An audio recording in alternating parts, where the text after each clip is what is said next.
Parashas Yitro is, of course, a fascinating, very important, almost fundamental narrative in the Torah, of course. We read of the giving of the Torah, the great revelation of Har Sinai, the Matan Torah, the Aseres HaDibros, and I would like to explore together some really interesting and novel insights from our friend for the year, haTurim.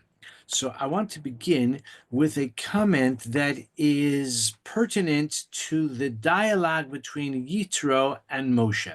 So we're starting tonight on page 398. If you're with me in the Art Scroll Chumash, whatever Chumash you are maybe using, it's chapter 18, Pasuk Tezvav. Now we're actually beginning in the middle of the narrative in which Yitro arrives. He sends a message to Moshe. I've got your wife, I've got your grandsons, and they have a family reunion. And then Yitro observes Moshe's role as the redeemer, as the lawgiver, and everything else. And in particular, he notices that Moshe is judging the people throughout the day, and he has no time for himself, for his family, for other responsibilities or interests. And he says, you can never cope. He says, what's going on? Why are these people standing here? Vayachos Moshe. I'm looking at Pasuk Yud Dalet, for example, chapter 18, verse 14. Vayachos Moshe kol asher hu oseh la'am. He saw everything that Moshe is doing for the people. What are you doing to these people? Why are you sitting in this way on your own? And everyone is standing, waiting to have their hearing opportunity where they have a dispute, and you adjudicate min habokar ha'erev from morning till night. Now, what I want to focus on is not so much the advice of Yisro, which is very important and well known, but that is not our subject for tonight. I just want to take a look, to pay close attention to Moshe's response, his initial response. He elaborates further, but in Pasuk Tesvav, Vayomer Moshe lechosno, Moshe said to his father-in-law, Ki yavo elai ha'am lidrosh Elohim. The people are coming to me to seek God. Now, in the Art Scroll, it's rendered here, the people come to me to seek God. Now, Rashi actually doesn't put it quite that way. Rashi says, following the Targum Onkelos, if you have Onkelos, the Aramaic translation, perhaps you're not accustomed to consulting it, but see that Onkelos says, Lemitva ulpan min kadam Hashem. The people are coming to seek or to inquire about instruction. Ulpan means instruction. And Rashi says exactly that based on the Targum. So when he says that, when Moshe says that people are coming lidrosh Elokim, according to Rashi, it means they are coming for learning. They're coming for Torah knowledge. They have uncertainty about what to do or how to do or what their obligations are. They want to learn Torah, and they're coming to me for that purpose. According to that, Yisro says, it's too much for one person to cope with. However, the expression lidrosh Elokim can also be understood in a more general way, and probably that's how the English translation suggests, because the English translation says they've come to inquire of God. So haTurim seems to be following the view of Ramban. Ramban says lidrosh Elohim means to inquire about a whole range of possible motivations. They're seeking God, that is to say, they seek out Moshe because Moshe is the means by which they can be enlightened in all different ways. So that is the background to it. Ramban says it doesn't refer only to learning Torah, but it refers to prayer, blessing, advice, counsel, prophecy. So if we take a look at the haTurim, if you have haTurim there, which perhaps you don't, that's my whole point of being here tonight, is to share with you insights on the haTurim. So haTurim says that this expression, lidrosh Elohim, appears in the Tanakh, in the Hebrew scriptures, in the 24 books of Tanakh, 4 times. Of course, it appears here. It also appears in Shmuel, B'lechta lidrosh Elohim. Now, the interesting thing is that there it's talking about Shaul, who went into the desert in order to find something that was lost. What was lost? His father's donkeys, female donkeys, Atono, were lost. So he went to seek God. Another example, the other place where two other places it appears, in Divrei Hayamim, regarding when there was a plague and King David wanted to understand what can I do to stem this plague and what's the cause of it, and he was unable. It says, he wasn't able to. So there we see another meaning for Lidrosh Elokim, where David HaMelech wanted some kind of prophetic revelation to help him understand and possibly give him some direction how to deal with this pestilence and this plague that was ravaging the Jewish people. And the fourth place is Vayhi Lidrosh Elohim regarding Uziyahu, Shedarash Elohim Bamilchama. He was engaged in a military campaign, and he wanted divine, whether intervention or prophetic, revelation about what the outcome would be or how to achieve the desired outcome. So says the Baal HaTurim, from the fact that this expression Lidrosh Elokim appears in 4 different places, and only those 4 places, we see that expression Lidrosh Elokim has different meanings. It's not only to learn Torah or even to be enlightened about the halachic position regarding a certain situation that has arisen, but it has a broader meaning as well. Says the Baal HaTurim that the fact that that expression appears elsewhere means that here, when Moshe says that people are coming to Lidrosh Elokim, Moshe says to Yitro, the reason I'm preoccupied with helping the Jewish nation continuously throughout the day, from morning till night, is because they come to Lidrosh Elokim. Says about haTurim that just like Shaul went because he was seeking information about that which was lost. I mean, it's a kind of mundane subject, and it's interesting that the expression Lidrosh Elokim applies to someone who's trying to find donkeys in the desert. And then we find David HaMelech, where he wanted to pray. He was seeking, divine intervention and favor in the face of this terrible pestilence that was ravaging the Jewish people. And we find in case of Uziyahu that he was looking for direction in war, which we would possibly regard as the natural or maybe a more compelling or urgent need when the king goes to seek the divine communication or message regarding a war. What we see here is that according to Baal HaTurim, contrary to how Rashi understands it, Lidrosh Elokim means to learn Torah. It means a whole range of possibilities. According to Baal HaTurim, we see that a person may seek, let's say, a Torah scholar, or maybe a chassid, or maybe a tzaddik, or maybe a Kabbalist, if you like, a great person who has spiritual insight, and a person might go to that Gadol Hadar, let's say, for tefillah. He wants him to pray for him, for encouragement, for advice, for counsel, maybe for chizuk. Perhaps he's feeling down and he goes to the great rabbi because he wants a bracha. He wants to be reassured that his efforts are not in vain in whatever subject it might be. He goes for a bracha, etc. In a way, according to Baal HaTurim, we see that Moshe was not only in the role of a teacher of Torah, but he filled a much broader role that we might associate with a Hasidic Rebbe, for example, where they dispense brachos, etc. I heard from my good friend, late friend, Norman Rokach, Alav Shalom. He once told a great little joke. He said there was a Bachar who got engaged, and he was very excited. He went to tell his Rosh Yeshiva, I've gotten engaged, and I'm looking forward to, building the Bayis Neman B'Yisrael. He said to his Rosh Yeshiva, can you give me a bracha for success in my future, in my marriage?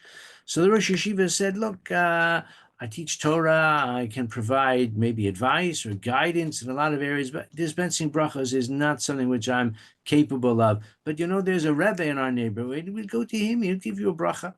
So it was on a Friday night, and they went off to the Tish. So they waited in line, and they had an audience, brief encounter with the Rebbe.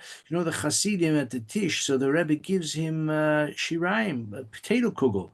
So he put kugel in his hand, and the young man was not expecting that, so he threw it down. I know this was in the good old days where they didn't have cutlery and that sort of thing. So he thought it was a mistake. So the Rebbe gave him more. Again, he threw it down.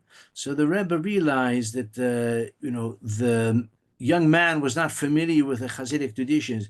He said, "Mein Zin, a Chassid you'll never be." So the Rosh Yeshiva turned to him and said, "You got your bracha, let's go." So brachas can take different forms. Obviously, that's just a joke. But the point is that according to Baal haTurim, Lidrosh Elokim has the broader meaning, and it can range, as we said, from the mundane to the sublime and the profound. That's Lidrosh Elokim. Let's turn a few more pages, and if you look at the introduction to Matan Torah itself, I'm looking at Perek Yud Tes Pasuk Chaf Gimel.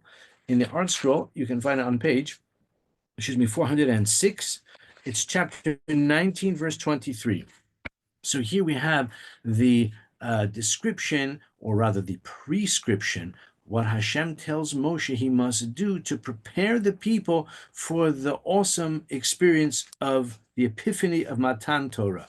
So Vayom Moshe El Hashem lo yichalam la'alos El Har Sinai. The people cannot ascend Har Sinai, which they were instructed not to do. So Moshe is like, so to speak, speaking as if the matter was definitive and they have no means. It's completely beyond their capacity because they've been instructed not to ascend the mountain. So Moshe says to Hashem, no, they can't go up the mountain. Because you have warned us, Lemor Hagbel es Hahar v'kidashto. Encircle or delineate from the word gvul, create a border or a partition, a barrier, even just a symbolic barrier around the mountain, v'kidashto, and sanctify it. V'kidashto refers to the mountain, sanctify the mountain. So Baal haTurim, Kedarko, in accordance with his style, his particular style, has the following observation, quoting the Masorah. The word v'kidashto appears twice in all of Tanakh. It only appears twice, or at least twice in all of Tanakh. It only appears twice, v'kidashto. And the interesting thing is that it appears the first time as the first word in the pasuk, and another time it appears as the last word in the pasuk. Actually, it's the other way around. Sequentially, in our pasuk, it's the last word, and in the other place where the word v'kidashto appears, it's the first word. So says the Baal haTurim, what are those two places? So the second of the two where it features at the end of the pasuk, we've just seen, Hagbel Sahar v'kidashto. Where's the other place where it appears? It appears in the Parasha of Kahuna, regarding Kohanim, and there it says, v'kidashto ki es lechem Elohecha hu makriv.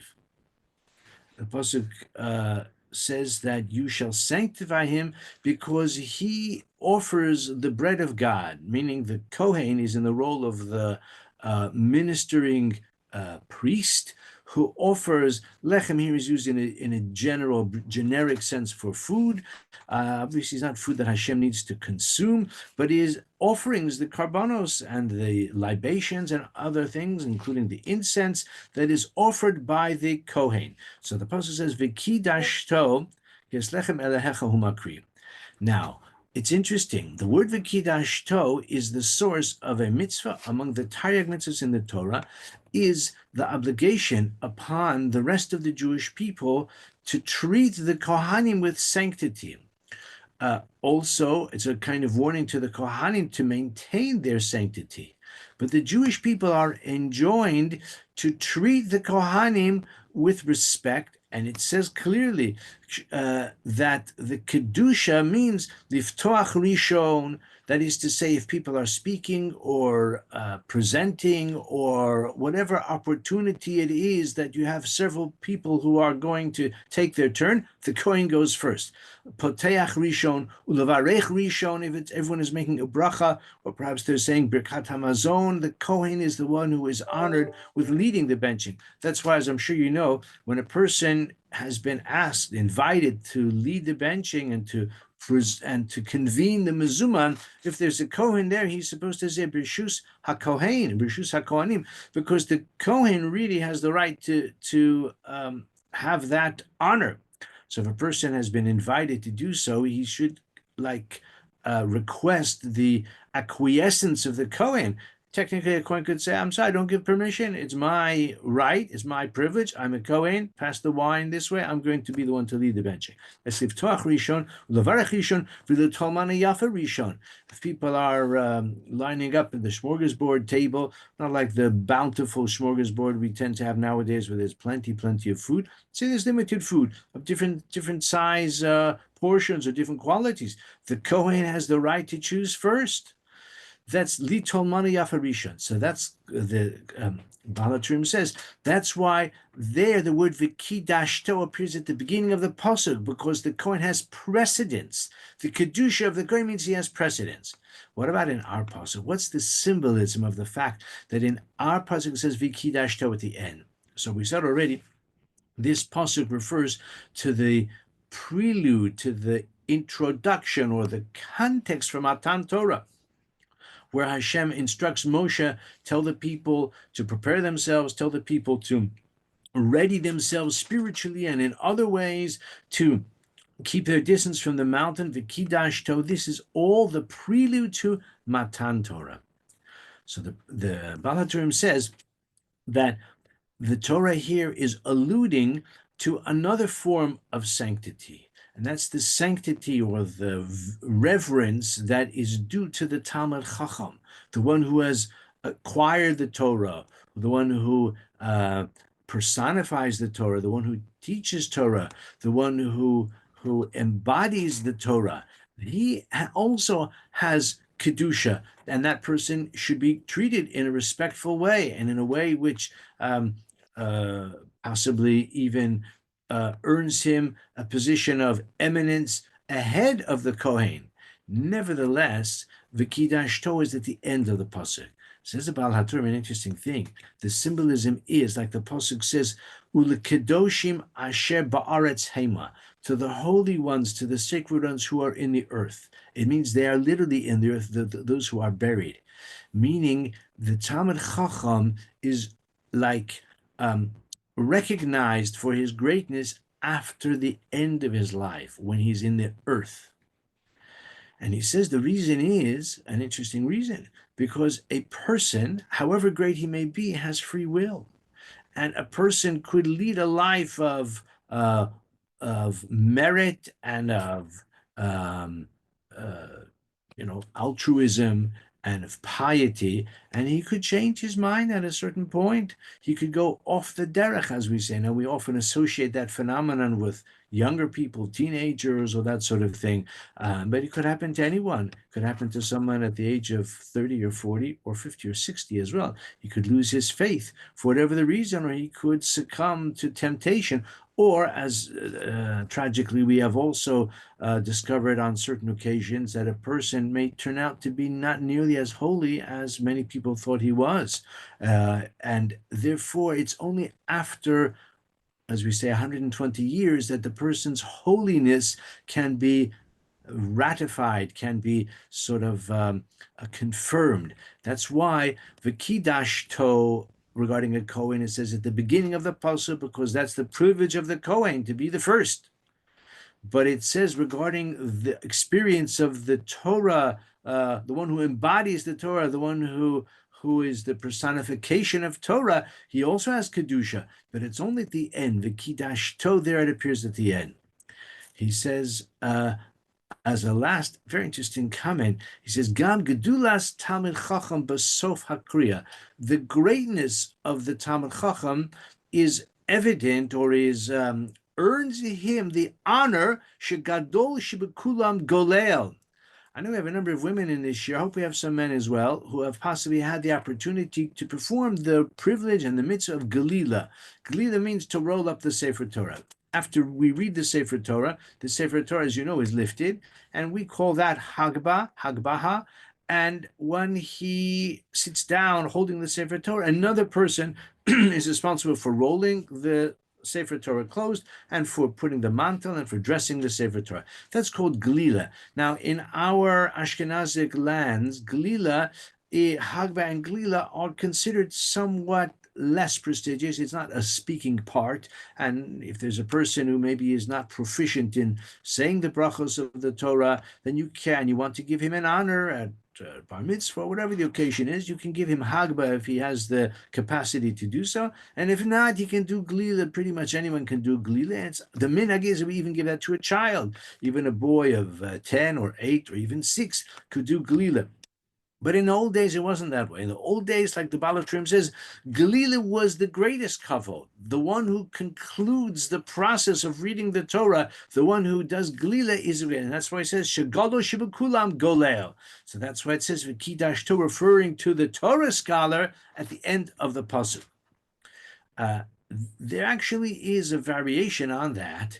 The reason I say Ashkenazim and Sfardim, because the Sfardim do what we call Hagba, they do it before they read the Torah.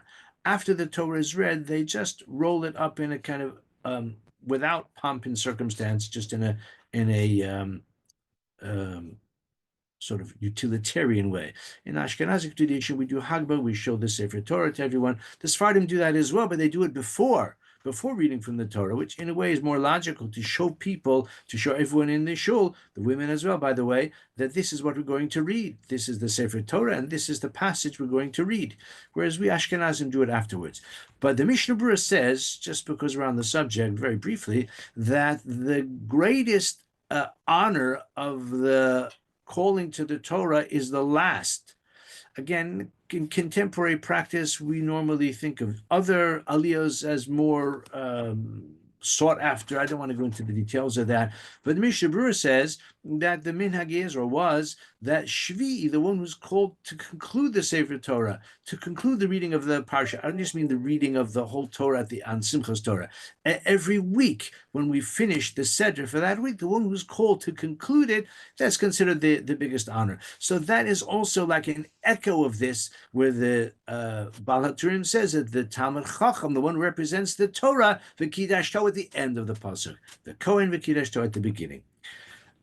In the minutes we have left, I want to share with you a short but interesting comment of the haTurim, which is the basis for the title of tonight's short shiur, for those who took note of it, and that is Movers and Shakers. Do you sway when you pray? So I don't know whether you do or you don't, but I'm sure that you are aware that there are those who do sway, some with a lot of energy apparently, and what could be the basis of that? So the haTurim has a suggestion for us. If you take a look at chapter 20, verse 15, in the Art Scroll, we can find it just after the narrative of Matan Torah, and that is on page 412. It's really within the narrative of Matan Torah, but it's after the Aseret HaDibros. So it's on page 412 in the Art Scroll. It's Pasuk Tes Vav, verse 15, chapter 20, verse 15. V'chol ha'am, this is immediately after the Torah has enumerated the 10 statements, and that is presented to the reader as, so to speak, as it happened, as the announcements and as the words were projected to the Jewish people. There's more to say about that, but we'll save that for a different time. And immediately after, we have the following: V'chol ha'am roim es hakolos, all of the people. So literally, roim es hakolos means they saw the sounds, but in the context, their Art Scroll renders it, they saw the thunder. Roim es hakolos, they saw the thunder, which we don't normally see thunder. We normally see only lightning. Ves halapidim. We normally see lightning. We don't normally associate thunder with an ocular perception. That is an auditory perception, not a visual perception. This is kol hashofar v'sahar ashein, the sound of the shofar and the mountain that was smoking. Vayar ha'am, and the people saw. Vayanu'u v'ya'amdu merachok. The people saw. Vayanu'u, so the art scroll renders it. The people saw and trembled and stood from afar. The word vayanu'u means to tremble. Now, the word really means to move, like the word na, like Hashem said about Cain, na v'nad tihye ba'aretz. You will be a wanderer, you will travel. Tenu'ah, in modern Hebrew, tenu'ah is traffic. Lanua is to move, like we say even in Unasanet Tokef on Rosh Hashanah, also on Yom Kippur, we say miyanua.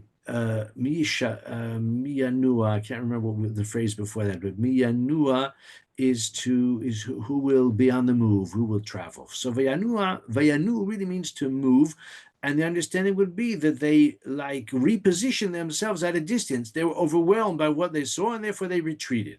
But Rashi doesn't understand it that way. Rashi said that's possibly the pshat, but Rashi says vayanu means that they trembled. It means their limbs moved. Their lips were their jaws were chattering. Their knees were weak. They were overwhelmed by the experience. So that's what it means. They shuddered and they trembled. Okay, that's the background to it. Says Baal HaTurim, Al Kain misnanaim b'shas limun haTorah. That is why we sway and we quake when studying the Torah. B'shas limun haTorah lefi shahaTorah nitna be'ema b'reseis uvezia, because the Torah was given with awe, trembling, and quaking. Because the Torah was given in a context of a drama, in a context of a supernatural revelation, like we just read in this passage, the thunder, the lightning, the fire that was burning at the top of the mountain, and the smoke. It was an experience which overwhelmed them. Just to comment about seeing the thunder, it was an experience of synesthesia. It was like an extrasensory experience that completely overwhelmed them. And that's why they were shaking. Says the Baal HaTurim, when we learn Torah, that's why we have such a practice, such a habit, such a minhag. It's almost a common feature. And it's interesting, if we imagine it's just a recent development, 20th century or 19th century, but we see here that it was around already in the 13th century, because the Baal HaTurim wrote this Sefer as a relatively young man. It was published in well, it wasn't published, but it was probably composed while he was still in Germany before 1303. So we're talking here about a minhag which was evidently widespread even at that time. So says the Baal HaTurim, the reason is to evoke the memory of receiving the Torah.